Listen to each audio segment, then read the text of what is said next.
The problem with NFTs. NFTs are the future of digital ownership, but it's far from perfect. With NFTs getting even popular, its cracks have started to show, with some major problems.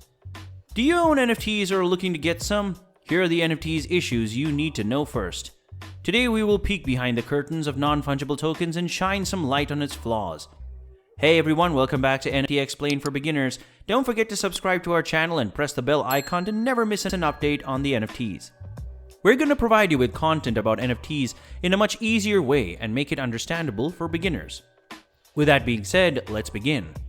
To understand the flaws of NFT, you first need to talk about some fundamentals of NFT. As you might already know, every NFT is on a blockchain that keeps an immutable, publicly accessible record of the NFT, its ownership, and other attributes. But here's what many don't realize, that the ape art or pixelated sticker they acquired with tens of Ethereum is not on the blockchain. Rather, the link to the art is on the blockchain, making the link effectively the NFT and not the art. Confused? Think of it like this. NFTs are not the treasure, it's the map to the treasure. And every time you buy an NFT from an online marketplace, you get the treasure map. And the treasure is at the place the map leads to. This is because blockchains have restrictions, and adding a lot of data on the chain slows it down. As a workaround, most developers and artists host their art on unindexed websites, and the hyperlinks to those art pieces are then listed on the blockchain. This means fast blockchains, as a hyperlink is significantly less data than a full image file or an animated GIF.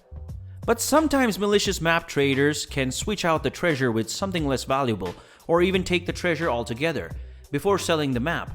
And there's no sure-shot way of checking what you get before you buy, as you don't know the location of the treasure. Similarly, fraudulent NFT developers can switch out the file hosted on the website, as the owners of NFTs don't own the art, they only own the hyperlink.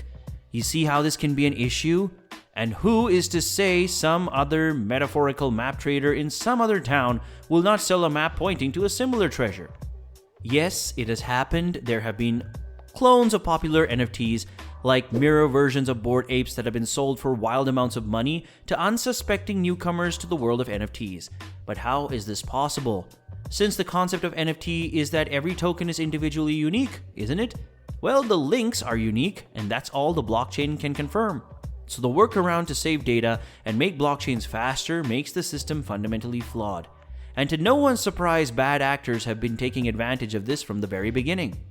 Scammers have been making websites that mimic popular online NFT marketplaces like OpenSea and listing popular NFT collections for ridiculously low prices. Often these scams are spread through shared links, as most popular search engines rarely index such shady websites above the real deal. Even then, some scam websites that look identical to the real one get to the top of such results by buying ad spots. So make sure you always double check the links you click on and the URL before spending any amount of money on an NFT marketplace.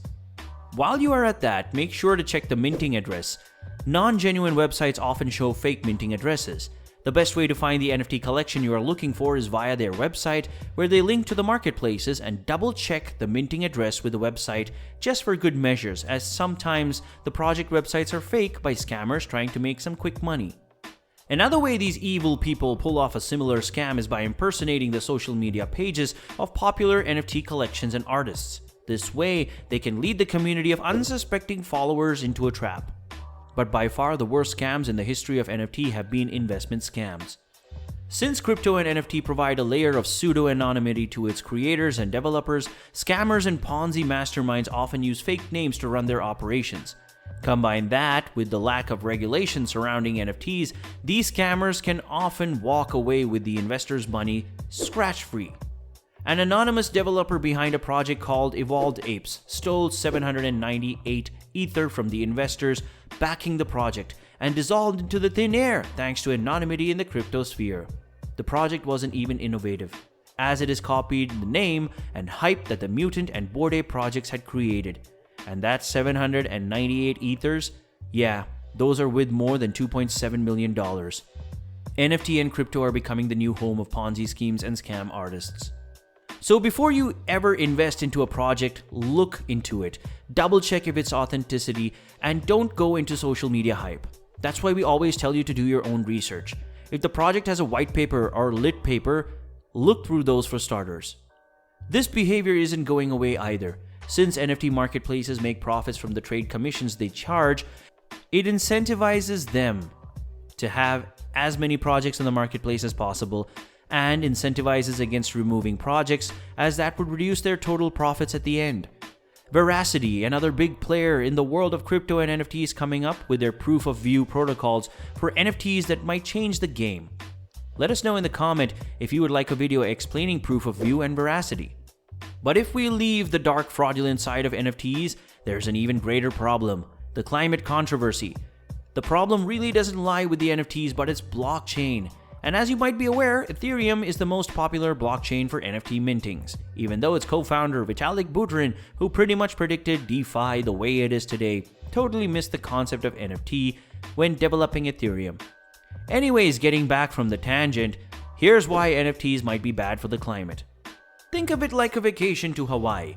If one man and his family were to go to Hawaii, they would take a flight that is probably carrying more vacationers to Hawaii.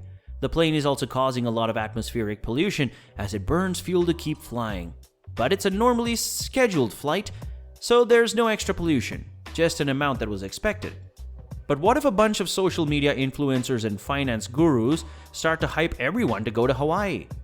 A lot more tickets would be booked. The airlines would see their opportunity to make a quick buck from the craze and arrange for more flights to carry more passengers. Everyone enjoys a vacation in Hawaii. But now, with more flights than normal, that causes a lot more pollution. This is exactly what's happening with NFTs. The hype, the buzz around popular collections seems to just keep going, where other projects spike in popularity and die. But every time a trade is made, that a transaction to be processed on the blockchain, a transaction that takes energy to be processed. Given the fact that Ethereum runs on proof of work, meaning there are millions of miners burning electricity to keep the blockchain alive and process transactions, there are no real statistics to go by as of yet to tell how pollution trading NFTs might cause. But it's something more than zero, and when everyone is doing it, it adds up very quickly like a crowd in Hawaii. But all is not lost yet. Ethereum has time and time again shown its interest to switch to a proof-of-stake consensus model, which would essentially mean that Ethereum's electricity consumption, which literally over a day on overnight dropped to almost zero, according to Michael Roches, a research affiliate at the Cambridge Center for Alternative Finance.